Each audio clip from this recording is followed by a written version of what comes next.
Daripada awal penularan wabak COVID-19 pada bulan Mac 2020, negara Turki merupakan antara negara yang agak lambat dalam melaporkan kes positif di sini.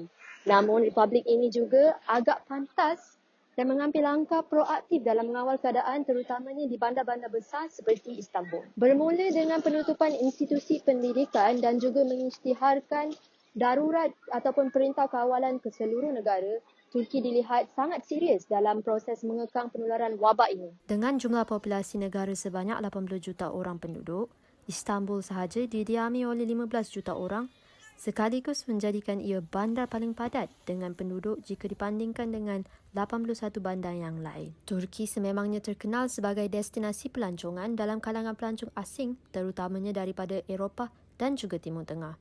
Dan sektor pelancongan merupakan sektor yang paling cepat membangun di sini, justru banyak persediaan dibuat untuk membuka negara menjelang musim panas. Daripada bulan November 2020 sehingga 1 Julai 2021, kesemua bandar di Turki berada di dalam perintah berkurung di mana rakyat tempatan dan juga penduduk tetap di sini tidak dibenarkan untuk keluar dari rumah pada hujung minggu, tidak boleh makan di restoran dan hanya boleh keluar dari jam 5 pagi hingga 10 malam. Mengenai hal kuarantin pula, kuarantin hanya dikenakan pada awal penularan wabak pada tahun lepas dan untuk pelancong atau rakyat Turki yang baru pulang daripada negara yang berisiko tinggi.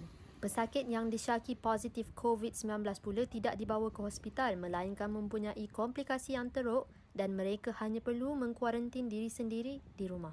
Ternyata pandemik ini telah mengubah kehidupan ramai orang, termasuk graduan yang baru sahaja memulakan pekerjaan, iaitu Irfan Khairul.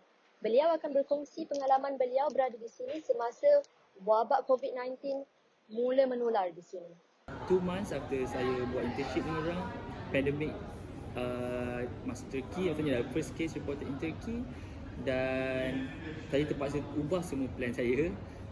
Company pun start to work remotely, and then university saya kata semua student perlu cancel their internship and just proceed to like short thesis. Banyak penjagaan yang terjejas sejak perintah kawalan yang dikenakan, terutamanya pada hari hujung minggu di mana semua rakyat Turki serta penduduknya diarahkan untuk duduk di rumah. Ini termasuk ahli perniagaan yang telah berkahwin dengan warga tempatan di sini dan juga mempunyai perniagaan menjual cenderahati dan juga tudung wanita.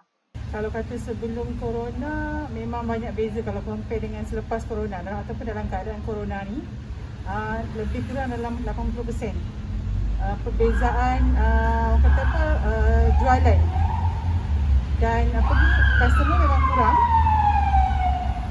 dan termasuk juga yang walk-in, yang offline juga kurang, online pun juga kurang. Sekian saja pada waktu ini. Saya Ashikin Arifin melaporkan daripada Istanbul, Turki.